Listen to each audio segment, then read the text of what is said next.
What you talking about, Willis? It's Fight Mike. Yeah, we're rolling. You guys know what to do. Episode 3 of What You Talking About, Willis and Fight Mike. yeah, baby. All right. Episode 3, y'all. Hey, we actually got some people who are starting to watch. So if you're one of them watching this right now, we appreciate it. The numbers are going up. Thank you. We're going to keep bringing it, which brings me right into this. Your teammate, Jorge Masvidal, they're talking about Masvidal Diaz 2. What do you think? Do you think that's kind of or just tell me what you think about it? I think it's a 50-50 because of the simple fact that, it's time to go for the title. I think Jorge's like 35, 36, something like that, right? What is he? Yeah. A little older in age, so I think it's, he might want to go for the title. But for popularity wise, you can't get no bigger than the Diaz or McGregor at this point. You know what I'm saying? So I understand it from that point of view, because at the end of the day, it's all about money. It's about championships and money. So, and clout in general. So if he beats Diaz again, then he calls all the shots. He's literally a bigger star than Usman is. Right? He is at this point. Even though Usman has a belt, he's a bigger star. So I think that, if you're talking about clout and just positioning and calling your shots, I think that he's in a higher position at this point. So, I mean, it makes sense, but I could see it from both ways, to be totally realistic. Yeah, there was rumors that supposedly the bout against Usman was being thrown at him, but one of them won't do it. I mean, I guess that's all hearsay. Yeah. But I guess that was kind of the angle that they're supposed to be going after Masvidal beat Diaz, and they're trying to line up Masvidal against Usman. Yeah. What do you think? Do you think that like one of them doesn't want to do it, or like you kind of just think they're more looking for better for like sales and like money, and it's not even really about matching up the two best guys? You know what I mean? Like, do you think they want to just do it because it's going to bring more money and they can have Usman fight somebody else and they're going to make money to do that? Maybe do it later, that matchup later? I think that, I think it makes sense both ways, but I think later on it'll be more of a climax. You know what I mean? Like, so I think that, it's all about positioning. This game is all about jockeying for position. And at this point, I think that it does make sense to wait one fight, It does, and also doesn't, So, and that's the whole thing about this sport, So, I think that when Masvidal gets past Diaz, again, man, he calls every shot. He has a title, even though they made it up. He has a title. You know what I mean? So, it's one of those things where then you do like a double championship with him, and that's money. Hell yeah, that's money, bro. You got to get paid. You guys got to get paid. Yeah, man. And maybe that's a part. That's a part of it too.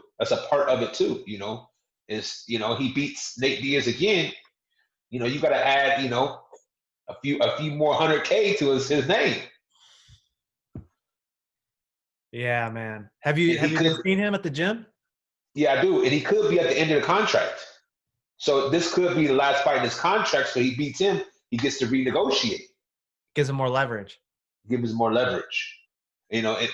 fighting Usman right now, that can be if he loses, that can put a stifle in everything.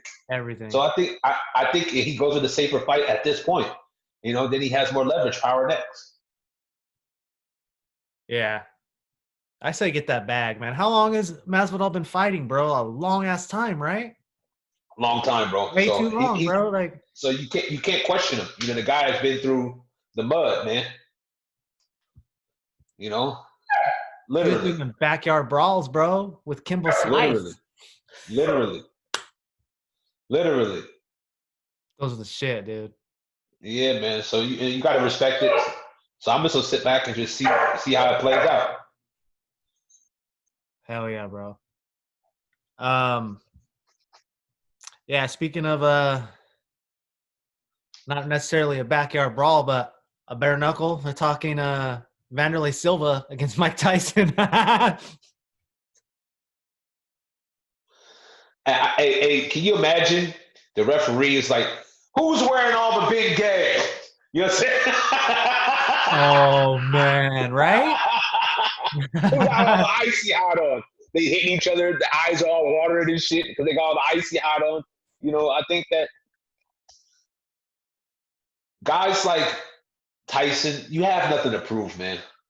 He could make, you know, I don't know how much he makes off his podcast. He definitely is not in need of money, not anymore. No. Because just off his name, he comes and talks.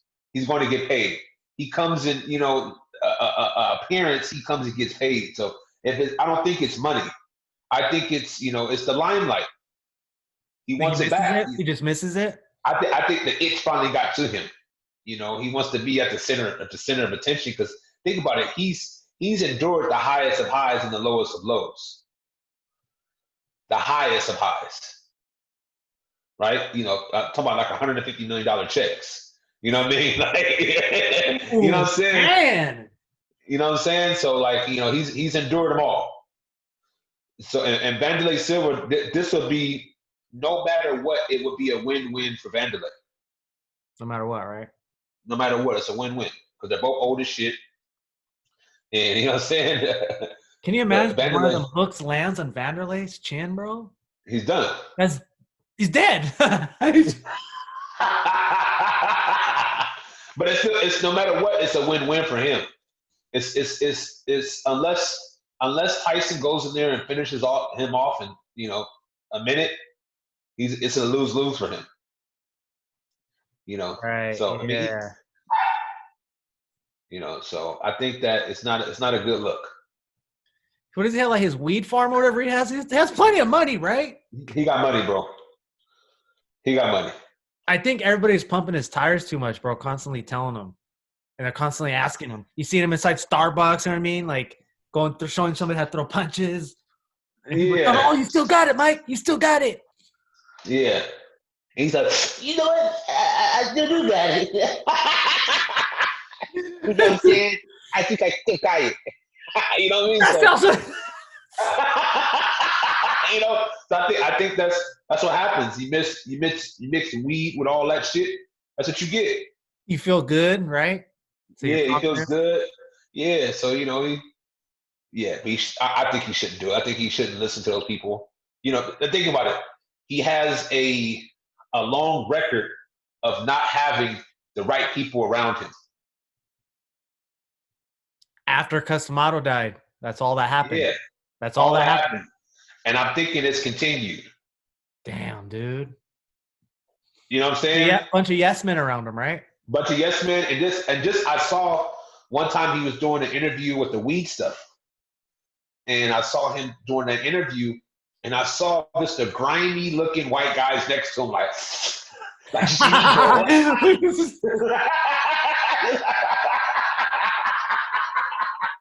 Hey, that's when you know, right? That's when you know, right? That's what I know. I can tell by this guy. He's greasy hair, all kind of shit. Just look like the dude from Breaking Bad. Just right, you know what I mean, right next to him, and you could tell that they're taking advantage of him. It's like that's not your. You can tell it's not his fucking real friend. No, it's not his real friend. If he was a nobody, he would be a nobody to them. Period. They'd probably be calling the police on him. There's this black guy with a tattoo on his face. He looks like he punches really hard. I've seen him punching the wind. Right, though? Exactly. So, yeah, I think he shouldn't do it, but if he does do it, I'm not going to pay for it. I'll watch it after. Same. It's going to be quick anyways. Yeah, no matter what. I mean, and he definitely should not do boxing, especially not against a young guy. If he's going to do it, it has to be against, old guys. You know, like I say, you know, he fights. You know, I just don't like trilogies when guys are out of their primes. I know. You know, like, you know what I mean? I would say Evander, but that doesn't make sense anymore. I mean, Shannon Briggs, right? But I saw Shannon Briggs hitting mitts, and it was just like, oh my goodness. boom. You know what I'm saying? But talking the whole time, Shannon Briggs. You know what I mean? Like, let's go, champ. But you can tell it ain't not the same. Nothing's there, yeah. It's not the same, Yeah. man. Shit, man. Yeah, man. So I don't know. It's gonna be a money grab, so yeah. Whatever. Yeah. A lot of people are gonna watch this because it's Tyson. Exactly. But I just don't think for his health, for everything, he just don't need it, man. Just ride out into the sunset, like he already has, Like Henry Cejudo, if he doesn't return, he literally will be making one of the greatest moves ever in combat sports. Lead literally on top. GSP, him, Floyd Mayweather, if he doesn't return, that's an impenetrable legacy. You can't argue a whole lot against them. Exactly. That's what you want, right? That's what you want, exactly. So you got to walk away when it's time. And that's my thing with DC. DC goes out there and he gets beat up by Stipe. It fucks up. I mean, he done great things, but it fucks up a lot of his legacy. Then Stipe takes all that steam. Yeah, because it'll be 2 out of 3. 2 out of 3. Man. You know what I'm saying? So, I think guys, it's just pride, a lot of pride, a lot of ego. And you need that for the sport, but there's a fine line. The thing is, one person told me this. They said, it's trying to tell a fighter not to be a fighter. Exactly. But there's a fine line. Yeah. So guys like, GSP were able to toe that line, which is beautiful. Guys like, Henry Cejudo, if he sticks to his word, were able to toe that line. I think it's coming back, bro. I don't think that's smart of him. I think that, he should go into, the king of cringe. He has his moniker. Just do it, right? Just do it, bro. Just be the king of cringe. He could be in movies. He really could. Being the cringy guy. The cringy little guy, little Schmeagle motherfucker, man. I think he can do it. I believe in him. I wish him the best. Hit me up, Henry. I got you. You know what I'm saying? Right? My precious. You can see him. He stand up tall, just the same size as Schmeagle when he bend it down. You know what I mean? Just I could see him playing a lot of roles. Not a lot. I can see him playing some roles. Man, dude. I don't know, bro. But we'll see. Hey, what about your homie McGregor? He's talking about how he's the GOAT. I mean, you can't go against his complete legacy, but I would say this. He was spoon-fed. He was given imagine you're given the keys to a kingdom where you're able to weaken people. You're able to do. He white privileged it up. Literally, he was able to do whatever he wanted to in interviews. He was able to. When you get all the media, you can drain your opponent. Yeah. Just by the attacks you do through the media. So every time they turn on TV, every time, that's draining. Floyd Mayweather, kind of Ali, those type of guys were able to kind of coin that and do that to the T. And he took their formula. Right? And so that formula, they won't really give it to a person who looks like me. Not anymore. And that's just a fact. And the thing that we have to start understanding about society now, the facts are coming out. Yeah. Right? And so if you're able to weaken your opponent day in, day out, because it's like Donald Trump. Right? It's the same thing he did with Hillary Clinton. He weakened her. Bang, bang, barrage every day. He bang, really bang. did, bro. He really did. Yeah, man. It's and that's the beauty in the beast of media. Yeah. Right? It can weaken the people or it can strengthen the people. And they play this game doing it. But back to McGregor. This is just what he did. He did it to Aldo. He did it to, you know what I'm saying? He did it to me. He did it to everybody. Dude, he got Aldo. He got in Aldo's head good. Good, bro. But they allowed him to. I know. How do they allowed him do that? because he's white. You know what I mean? They allowed him in interviews to get all close to him and all kinds of crazy shit, man. They allowed him to do that. If I would have did that, which I tried to do with guys like Curtis Blades, they called the police on me. What? Oh, I tell you. So no, I didn't know this. Okay. So now it's time to let this out. I want to hear this. Hold on.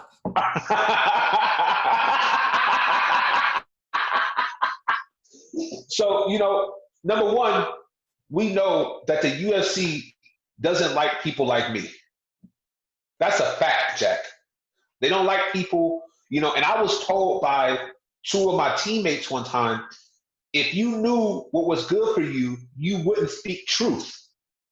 And I was told this by two guys who literally who fight and are in the industry. So that tells me that they're slaves. That tells me that they cannot speak freely.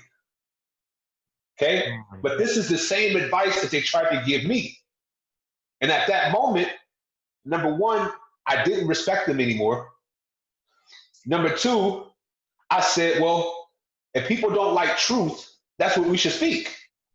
So I continued, right? And that person literally told me, if you ever lose, they're going to kick you out of the UFC. Literally told me this. Look what happened. Cross my heart, hope to die. Put that on everything I love. Okay? So, I'm doing what I do before fights. I'm getting in my opponent's head. I'm talking to him. This is the art of war. Yeah. I don't want to give away too much, but you know what I mean? This is literally the art of war. Yeah. A fanboy who came to watch the fight got into the hotel and just went up to Curtis Blades, and not on some threatening stuff, because Curtis Blades would have killed this guy. And Curtis Blades had people around him. But, he said, like, after you done fighting Justin, me and you should fight. Which is, if you're a fighter, that shouldn't be any type of bad information. No. If you're a fighter, it's like, okay. But Curtis Blades, being the Uncle Tom that he is, he reported that to the UFC. That was the first strike. What? So that's one. So I'm talking, and I'm trying to get in Curtis Blades' head. I'm getting in his head. The next thing I know, the police are at my door saying that I threatened him.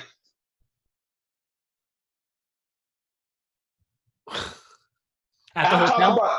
At the hotel? 2 days before the fight. So you're at the hotel? At the hotel. They knocked on your door? Knocked on my door. The UFC staff, everybody. Before the fight.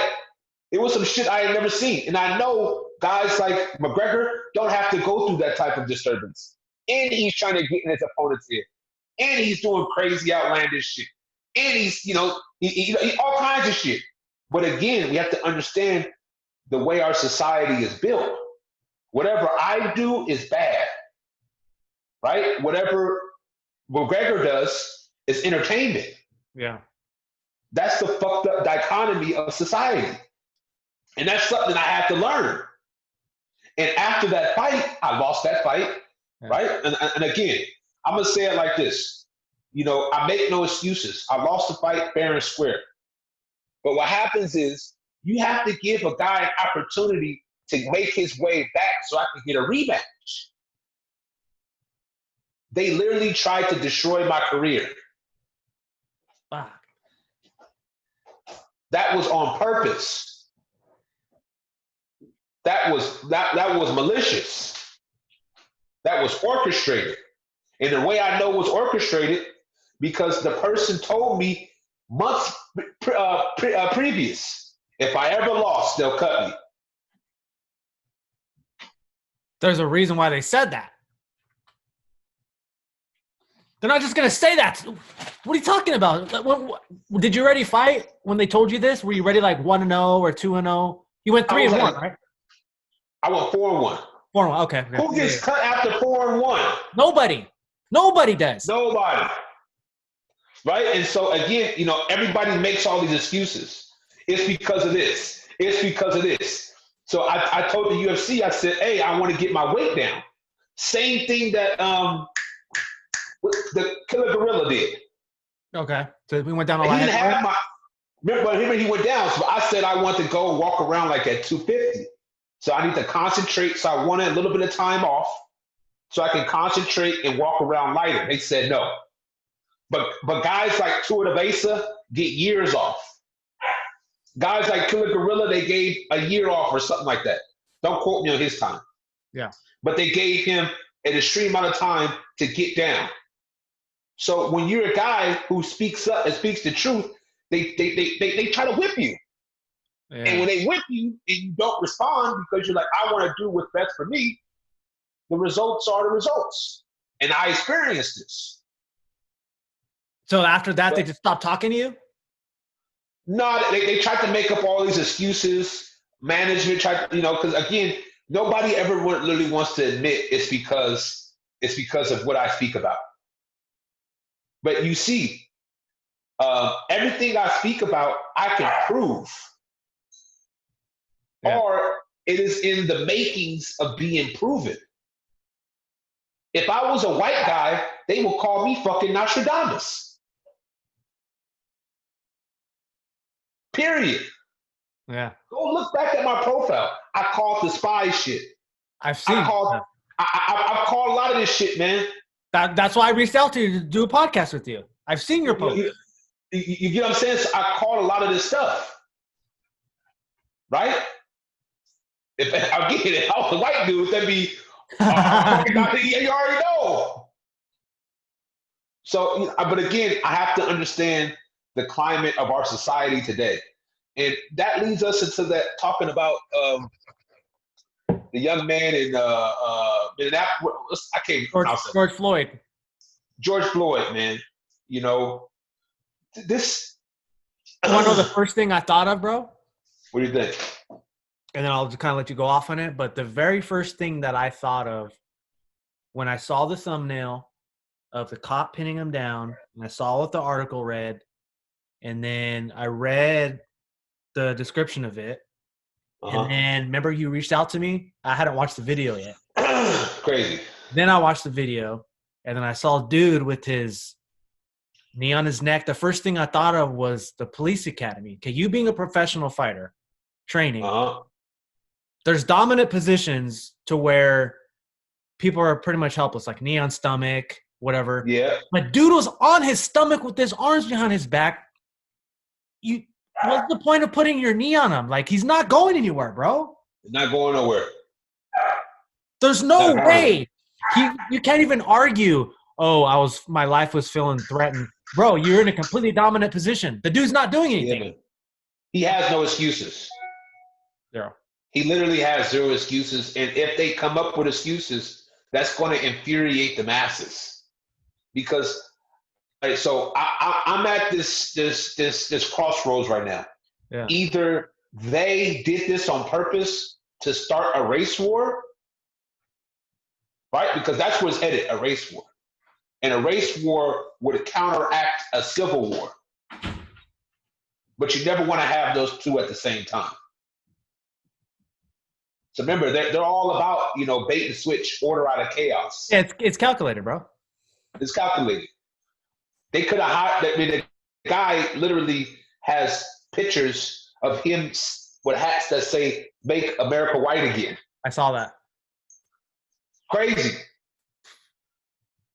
So my buddy that lives in Minnesota, I went to school there for a year.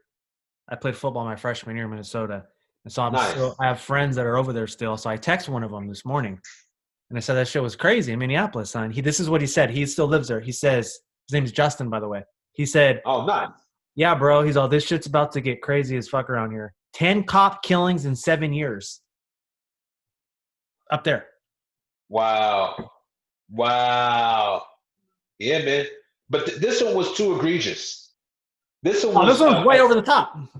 Yeah, now this was a cold-blooded murder, right? Because if the guy was not saying anything and not in pain and you had him because think about it, he could have just went from knee on neck to knee on back. Yeah, that's all you need. That's all you need. Knee on hip, right? That's it. The one with the knee on the neck, it was like it was calculated. It was complete insult to injury. I'm gonna smother him without trying to make it look like smothering him. Yeah, because that's a slow asphyxiation. Slow, right? The guy was saying, "I can't breathe. My stomach hurts. You know what I mean? All the key signs that you're losing oxygen." Exactly. If they don't give this man the death penalty, if they don't give this man life in prison without parole, right? Literally, if anything less than that, you're going to see an all-out race war, which they've been trying to incite for years. Trying to do it anyways. They've been trying to incite this for years. I mean, again, because that allows them to bring in martial law, which is their real goal. Yeah. The real goal is, and that's ultimate and dominant control, which they've always wanted. And they've been trying to look for an excuse. And it's going to go from being about this police officer to you're going to see the narrative start to switch to it's black people's fault. Mark my words. That's how it always happens, right? Remember, coronavirus went from the Chinese disease to watch out for black people. They got it most, right? The narrative. And so all of their tricks are now being exposed because we're living in a day and age of revelations. So there is no greater proof than time. And what we're seeing through time is that they've always done this order out of chaos. And that's Latin. In Latin, that's called ordo ab chaos, which means order out of chaos, which is literally the slogan for the Illuminati. Yee! Literally. Crazy shit, man. People are asleep, bro. No, but people are starting to wake up, though, fast. People are waking up fast, right? Because number one is we have to start realizing who we truly are. Yeah. Right? There's no such thing as a Mexican. Yeah. There's no such thing as a black person. You look at my skin, it's not black. No. I wore this shirt on purpose because this is black. It's a beautiful shirt, by the way. But this is black. White people aren't white. No. So what are we really? And that'll be on a future episode. Yeah. Hey, when they gonna send it, bro? I gotta message them and tell them. Oh yeah. That shit look delicious. I'm gonna tell them to send you a box, bro. Yeah, man. Yeah, man. Tell them to send it. As soon as I get off, I'm gonna tell them. Yeah. Don't hit me up. And definitely, bro. So what do you think about, do you think civil war is inevitable? Yeah. At this point? Yeah, it's with social media. Okay, the thing is, how strong it is on social media. It's at its highest point right now. You could literally log on to Facebook and just scroll through comments, and you could literally just see people spitting fire at each other like the worst than I've ever seen it. And I feel like people put up posts on purpose to antagonize other people to start it again, continually start it. Yeah. And do you see it going anywhere? Like, as far as like going away? No, dude. If they can get it solely about color, they win. No. It should be always righteous versus unrighteous, right versus wrong. Yeah. Right? Yeah. That should be the basis of any war. Anything. Right? Who's right? Who's wrong? Let's fight it out. But now they have people who, just because you're white or just because you're black, you have to be on this side, or you have to be on this side. Now, the guy in the middle is the guy we got to really watch out for, right? And he's usually the guy that says, fight You know what I'm saying? When it comes to this type of war, Yeah. right? So as long as the focus, I'm not. Well, fuck it. I'm gonna say it. As long as the focus stays on bringing justice to the police in this situation, in this situation, Yeah. then that's the focus. But they're going to shift that. Media is going to shift this because it can't be about the police because that's the establishment. They're going to make it about black and white and try to separate everybody else. Mexicans over here, you know what I mean? Because again, you never want people to align. Man, I'm curious to see what's going to happen with those police officers. I know they got fired. You know that, right? Oh, they got fired. Good. They got fired. No, not on leave. They're fired. Fired. Okay, good. Perfect. Four of them. Okay. So now we'll see what happens to them. Because are they in jail or are they at home? I'm not sure. I was at the gym and all I saw was going across the screen on the TV. Well, they should be in prison. I mean, jail already. Because if I were in a fight, right, and I had a guy handcuffed, even if it was a citizen's arrest, yeah, and I had a guy handcuffed behind his back, where he's subdued and says, "I can't breathe," right? Because me and you have the same right to arrest somebody as an officer if we see injustice. That's one of our rights. It's called a citizen's arrest. Yeah. All right, I got him handcuffed, and I'm pinning him down by his neck when he's already subdued, and I kill him. I would go to prison. Yeah. Most likely, it's going to be hard to get a murder one out of this. That's the only thing. It's going to be hard to get a murder one, and because of the simple fact that it wasn't premeditated, it's going to be hard to prove it was premeditated, like he did it on purpose. Yeah. Right? They're going to try to use every excuse in the book, even though there was people around saying you're killing him. Right? So I think that they're going to end up getting probably a murder two or voluntary manslaughter. And he'll end up getting, 10 years in prison, be out in 5 and, some cushy, private cell, with a maid serving them, pancakes every morning. Like 6ix9ine. There you go. Hey, get out of here. Damn. Hey, what do you think about that Karen at the park? Before I let you go, we think about that lady at the park who called the police on the guy for telling her to put her dog on a leash. Not surprised. Isn't that crazy how that type of ideology is getting exposed now? Yeah. It's going to keep happening. Stuff like that's going to keep happening. Yes. Yep. Hey, get out of here. But yeah. All right, man. All right, everybody. Hey, everybody tune in. I love everybody out there. Thank you for listening. Yeah. That's a wrap, y'all. Take care. Bam.